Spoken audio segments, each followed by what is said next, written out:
Il y a des orgueilleux qui montrent leur orgueil dans le silence. Les orgueilleux, ce n'est pas toujours ceux qui ouvrent la bouche qui parlent beaucoup. Ce sont des attitudes en fait, des comportements et des raisonnements. Jésus partait chaque sabbat au temple.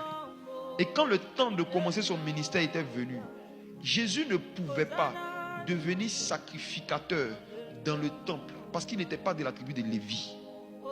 Il était de la tribu de Juda. Il ne pouvait pas être sacrificateur selon l'ordre d'Aaron.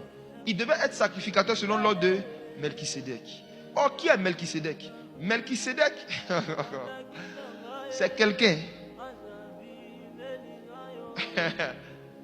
qui est apparu pour un temps et qui a disparu subitement. Il était venu juste introduire une saison et puis une sacrificature.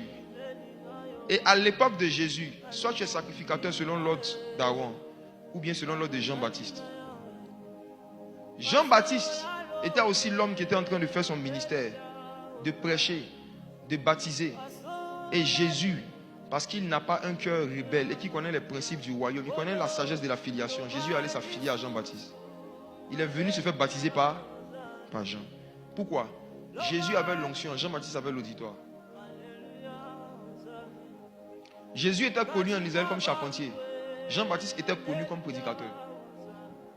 Et celui qui veut quitter son métier de charpentier et commencer à être prédicateur doit être présenté par quelqu'un qui a été prédicateur avant lui.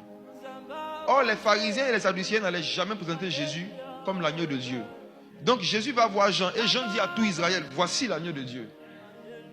On dit dès lors, quand Jean l'a présenté, même les disciples de Jean ont commencé à le suivre. Ce n'est pas parce que Jésus avait l'onction que les gens l'ont suivi. C'est parce qu'il avait la filiation.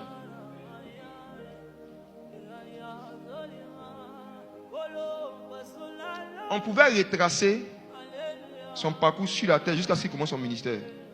Fils de Marie, fils de Joseph. Pourquoi ça commence par Matthieu chapitre 1? Pourquoi ça commence par la généalogie de Jésus-Christ? Toute personne qui n'a pas un passé clair aura un futur obscur.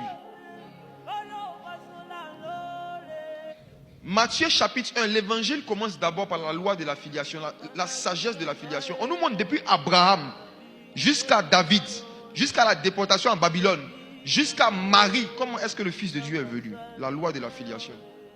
On montre qu'il est sorti de famille, de famille, de famille. Jésus n'était pas un enfant de la rue spirituelle qui a vu une lumière bleue dans sa chambre. Et puis une voix lui a dit, sors, c'est toi qui dois sauver le monde. Ayez peur. Faites attention. Méfiez-vous.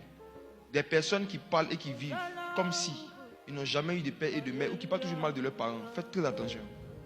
Ayez peur des personnes, vous qui gérez les nouveaux membres. Je vous ai dit ça plusieurs fois. Quand les gens viennent et puis on leur demande pourquoi tu as quitté l'église où tu étais. S'ils commencent déjà même à parler de le pasteur a fait ça, le pasteur a fait ça, mettez-lui sur une liste rouge d'abord. Même dans le domaine professionnel, si pendant un entretien, on te demande ton dernier travail, pourquoi tu as quitté, et que tu commences automatiquement à parler du mal qu'on t'a fait, tu te fais remarquer négativement par les recruteurs. Vrai ou faux? Vrai ou faux? Vrai ou faux?